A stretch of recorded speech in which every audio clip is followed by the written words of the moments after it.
All right, so I read the book, No Country for Old Men, and now I've watched the film. I literally just finished watching this. Talk about the book real quick because I do think this is relevant to the talking about the film. Did a little bit of research, found out that the book actually started as a screenplay. So that would explain to me why it was so dialogue heavy, why it had like actions like this happened, this happened, this happened, this happened, but there's really not a lot of detail given to characters. And I didn't think the characters had an incredible amount of depth to them. So, yeah. And then, like, towards the end of this book, it just devolves into Sheriff Bell having like an existential crisis and losing his faith in humanity and in the world. And we get pages and pages and pages of it. So at least that was stripped down and like streamlined for the movie. We don't have to deal with all that muck. It's basically reduced to one scene of him talking to this other, well, two scenes, I think. He talks to two people, then his wife at the end. But yeah, it streamlines. So as far as book versus movie, the movie wins in a blowout. I mean, I think you could take this book and just, why waste your time? Like, just set that thing aside. It's hard to read, anyways, because there's no quotation marks. It's very difficult to read. All that's alleviated by the film, okay? Because you have these great actors that are basically spewing the dialogue from the novel almost verbatim. And Coen Brothers are great.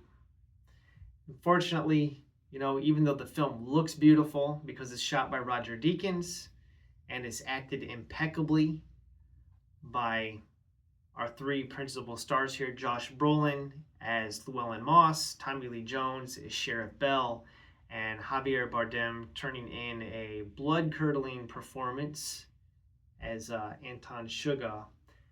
I just really didn't care for this at all.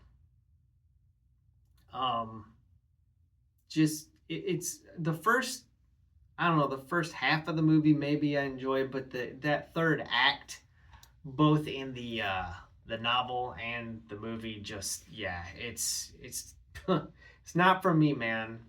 Just goes into total nihilism. And the bad guy wins, right? He wins. You have a sheriff that is totally just useless on this case. Doesn't really accomplish much. Um, yeah, you just basically, the bad guy gets away at the end, and then he has like an existential crisis. So that's not really. I don't get it. I don't understand why people are in love with it. I mean, we live in such a. The world has so much going on in it where I could turn on the news and just be like, yep, it's horrible. So why would I want to focus on all the most negative aspects of humanity, right? Um, yeah, it's just not. It's not gonna make you feel good at the end of the day. And I know, like, I don't know. I don't know what it is. I don't know what it is. I don't know why people love this. I'll never watch that movie again, ever. So I guess I'll know what I'm in for if I read another Cormac McCarthy novel. But it's just not for me, man. Not my cup of tea. Don't like it at all. And I guess I'll just leave the review there. So yeah, the verdict is watch the movie, forget about the book.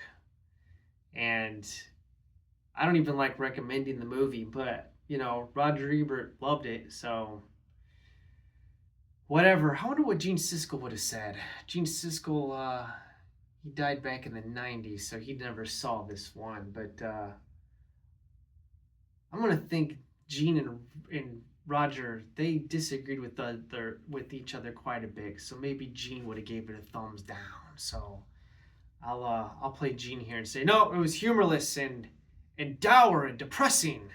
I gave this a thumbs down. And I don't know, what crappy movies came out in 2007 that Gene Siskel probably would have liked?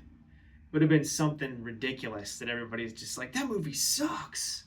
And he'd have gave that a thumbs up. So I'm going to agree with my imaginary version of if Gene Siskel had seen this, and I'm going to disagree with Roger on this film. All right, thanks for watching, and have a wonderful day.